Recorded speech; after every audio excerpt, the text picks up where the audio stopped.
Hey guys, welcome to the podcast. We got a two-parter for you guys. This is from a webinar that we did for a cohort launch for House for Community. This is our house church / house community cohort. So if you're interested in that, please go over to onekh.org. So we're going to break this down into two parts for you guys. And so if you're interested in the distinctives of how we think about house church, house community, we spent the last 15 plus years really trying things, some things that didn't work, making lots of mistakes, finding lots of cool ways that we could express this kind of church in our culture today in the West. And so we want to share that with you guys in this two-parter. This first one's going to be on sort of the top 10 mistakes we made. And the second one is the top 10 distinctives of our House for Community blueprint. So enjoy these next two podcasts. Hey friends, welcome to the 1000 Houses podcast, where we encourage and equip households to make disciples in and through the home. Every episode, you'll hear interviews, teachings, and conversations around what it looks like to turn your home into a hub for mission, community, and discipleship. If you'd like to learn more about what entering into a season of coaching might look like for you and your household, visit onekh.org for more info. Let's jump into today's episode.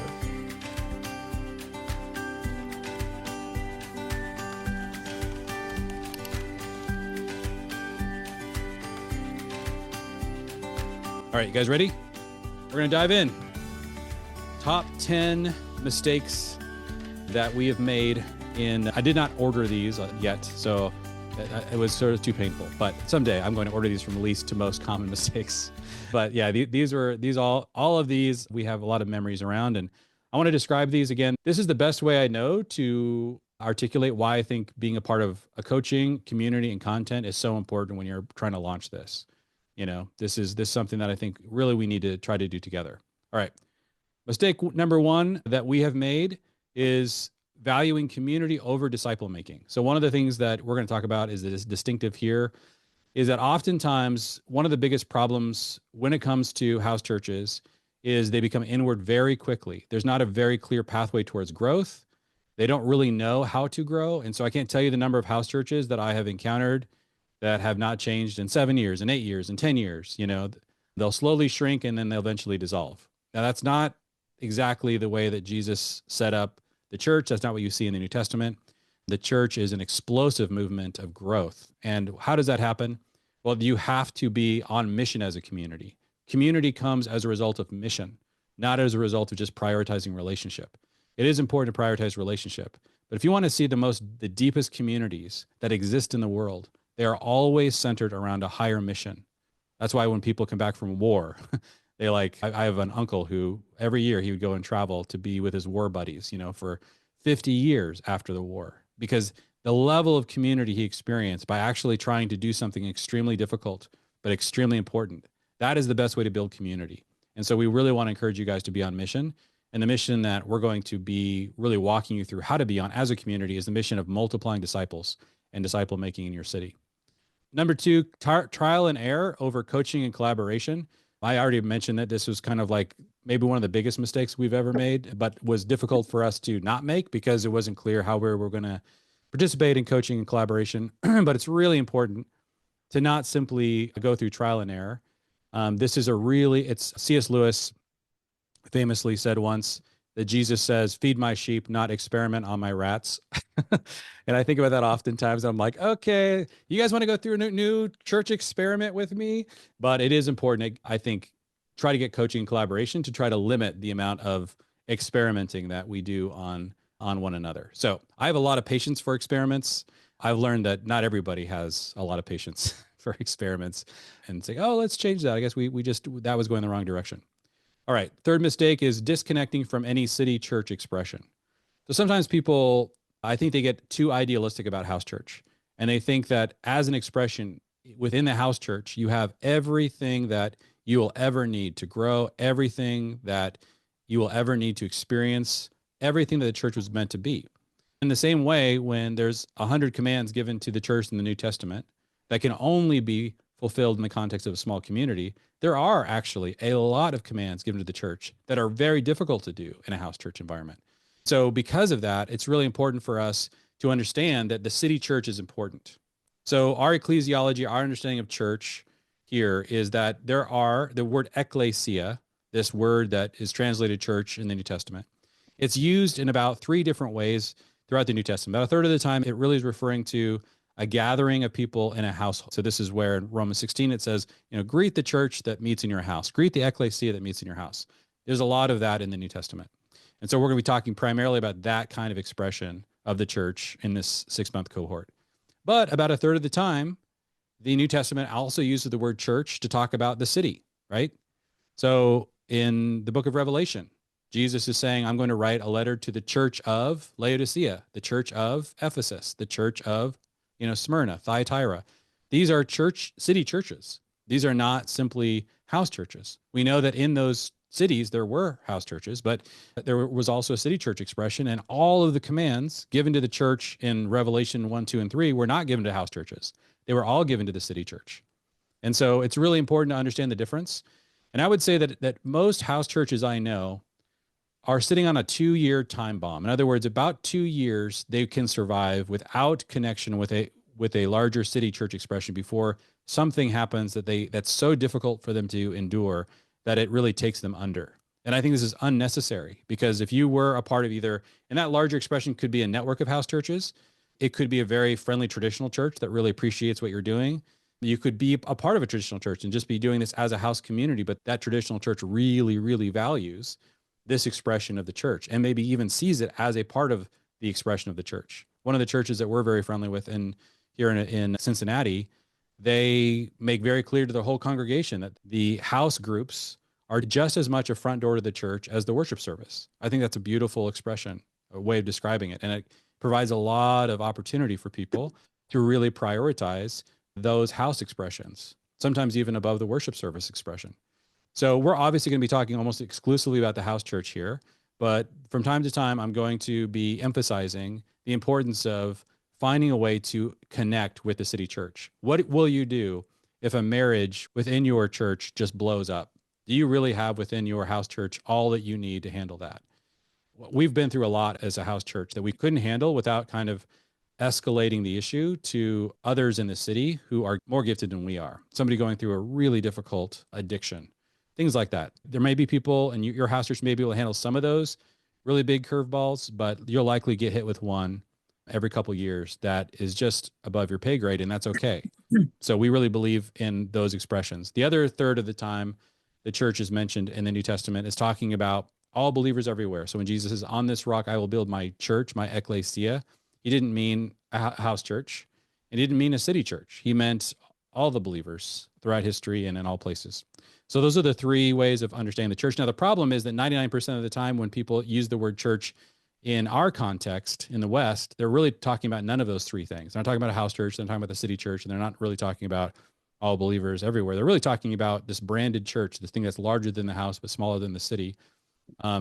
But I think that because that's probably the closest we're going to get to an expression of the city church in many cases.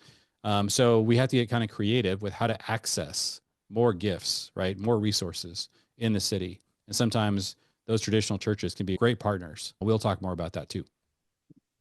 All right. Another major mistake that people do, this is probably really common if you're very disconnected from the house church movement, is the Honey, I Shrunk the Church situation, where you basically you just take the traditional worship service, shrink it down to living room size, and just do it in a house.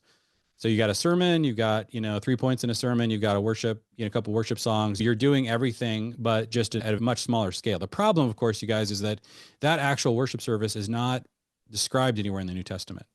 And it actually does make sense if you're going to do worship service like that to do it at scale. But if you're doing something in a house, you have an incredible opportunity to do something that I just call restoring 1 Corinthians 10 through 14. So we actually have 4 chapters in the New Testament that describe in detail what actually happened in these gatherings. It's so encouraging to me that they exist. And I've studied these chapters and they're so helpful. We're going to spend a lot of time in these chapters during this cohort.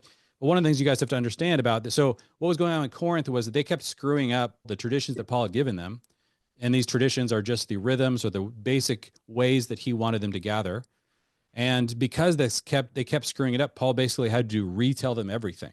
Thank God. It's hugely to our advantage, because now we have in the New Testament an incredibly detailed description of what they did when they gathered. And so I love studying these chapters. In addition to these chapters, there's about 7 or 8 really, really helpful documents that we still have from the first 100 years of the church, from about 50 AD to about 150 AD. I spent a lot of time studying those 7 or 8 documents. They also reveal a lot about how the early church gathered. Many of those who wrote those documents, people like Clement, who was directly discipled by the Apostle John and others. It's really helpful to know what they did, how they did what they did. So the first and second century church is really important for us to understand how they gathered.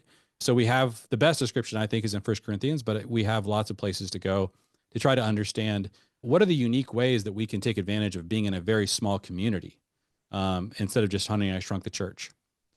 Okay, another thing that churches constantly struggle with when they do things in the home is they kind of waffle between keep the kids away and kid chaos. And this took out one of our house churches, one of our house church expressions. We just tried so hard to integrate the children, but didn't really know how to do that well. And eventually it just burned everybody out and just took so much value out of what we were trying to experience as the church. And then you lurch to the other extreme and you keep your kids away and you're like, what are we doing here? Like, I thought we were a family. I want to experience this with my kids. So we have lots and lots of tools for how to handle this. But most times when I talk to house churches, they're doing one of these two things. And I think these are both mistakes. They either keep the kids away or they absorb way too much kid chaos and they don't really understand how to integrate the kids into a house church expression. We want to coach you guys how to do that. Another mistake is prioritizing jaded adopted kids versus bio kids. By kids here, I don't mean your children. I mean people that your family, your household may be discipling and inviting into the house church. Who are adopted kids versus bio kids? So an adopted kid in a house church setting, this is just an analogy, of course. I'm just saying, by analogy, when you're a house church, there's going to be 2 kinds of people that are going to join. They're going to be people that are going to be kind of at maybe your level of spiritual development. They will be people that have known the Lord, have been churched a lot, are kind of disillusioned or discontent with the current kind of church, and they want to join your house church expression. And I think there's got to be room at the table for some people that are like that. But sometimes what I find is a church is made up entirely of jaded people that are kind of like frustrated, and there are no bio kids. And by bio kids there, I mean new believers, people that you're bringing into the kingdom, that you're discipling, and they may be believers, but people that they're there because they are being influenced and care about being close to you and your household or your disciple making. It's not really about church model. When you get people together in a house church that only are there because of the model, right? Most people that go to a worship service, they're not necessarily there just because of the model, but sometimes that happens with house churches. And it can be really hard on the house church because oftentimes what happens is there's so much fighting and so much criticizing about how we do church and not very much emphasis on the mission to go and make disciples. So we'll talk about maybe getting that balance correct. I think that it's going to be great to see some people come in that are discontent and need a place. But I also think, man, we really need to make sure we're making disciples. Some people are there just because they're seeking the Lord, because they love Jesus, because they love you and want to be close to you and your family, and they want to follow you as you follow Christ. Misunderstanding the hosting households. This took us many, many years to figure out. There's a really dynamic position that I underestimated for well over a decade in our house church trial and error journey. And that was how incredibly critical the hosting household is, what that position really is all about. In the New Testament, when Paul is saying things like, hey, I greet the church that meets in your house, he's speaking directly to a hosting household. That position is really critical. All through the book of Acts, Paul will list the household that is hosting him. These are, Gaius, Crispus, Philemon, in Peter's case, Cornelius. These household leaders are really important. Their houses are really important. They're physical houses. And so I want to talk a lot about preparing your household. I think the number one reason why we struggle with having house churches is because we are trying to put the weight of the house church on a fragile Western nuclear family instead of a household. And these households are really important. In the New Testament, you had this thing called the household. which was a pretty strong unit. Oftentimes 15 to 20 people would live in a single household. There would be a head of that household, the father of the house, in the case of the Jewish world. And these households were used to doing a lot of productive work together. They usually had an economic engine at the center of the household. They had employees that were part of their household, servants and others. They oftentimes were already, even before they became believers in Jesus, the center of a spiritual community. Every household in the Roman world was expected to worship the gods. And the household was actually the center of Roman worship. It wasn't the temple. And the same thing within the Jewish world. Passover, Sabbath dinners, most of the rhythms of the Jewish life that are described in the Old Testament were done in the household. And even when they would go on pilgrimage festival 3 times a year to the temple, they would do it as a household. So this is such an important position. We need to really elevate and explain how that position works and equip you guys, if that's your calling, to prepare yourself to be a hosting household and what that means. One of the mistakes, this is something recently I've really thought about this last year or two, is that house churches tend to be easy to join and hard to leave. They say that's true of cults as well, by the way. Easy to join, hard to leave. So it's really important to invert that. I think, and this is very counterintuitive for Christians, but I think this actually works way better for house churches. They actually should be hard to join and easy to leave. We'll talk to you guys about how to make that happen. So like in our case, we only kind of let people join our house church once a year. Oftentimes they will be thinking about it for months beforehand. We'll have meetings with them. It's a 1-year commitment. They make a covenant for a year to spend with us. It's pretty challenging to get in. But every time when the year's up, it's like you can, completely fine to leave at that point. No problem at all. And so a lot of people that do house church, they're just so embittered, so disappointed when somebody leaves, but they're very, very, very quick to invite people in. And I think that can create a dynamic within a house church that's really difficult to manage. And there's some basic things that you can do that can really reverse that challenge that we've learned. I think another thing that house churches tend to be is radical sort of democracies. They just tend to not like leadership roles. They want everything to be a consensus. And some of that's fine, but I think that sometimes the way that actually occurs is that we resist really clear leadership roles. We'll tell you guys what some of those should be. In our opinion, these aren't heavy-handed leadership roles, but I do think it's important for there to be clarity around these roles. And we've resisted this in different iterations of our house church expressions and wanted there to be more equality. I do think it's really important for everyone to participate and to really avoid consumerism, but that doesn't mean we should not have a clear structure to the house church. I think that it will do better if there's some clarity there. And the last one here is the importance of sharing the hospitality burden. One of the advantages you want to take full advantage of in a house church is we want to eat meals together. We want to spend time together. We want there to be an informal, organic, relational connection between people in the house church. But man, that requires one massive thing called hospitality. And so you have to get really good at requiring people in your house church to clean your own kitchen. Are you comfortable with that? You got to say, hey guys, it's time to clean the kitchen. Here we go. And you got to give people roles. You got to give people some training. But this is a big deal. Like when there's a house church meeting at your house and everybody leaves, you should be excited about how clean your house is. How many more weeks do we have to do this?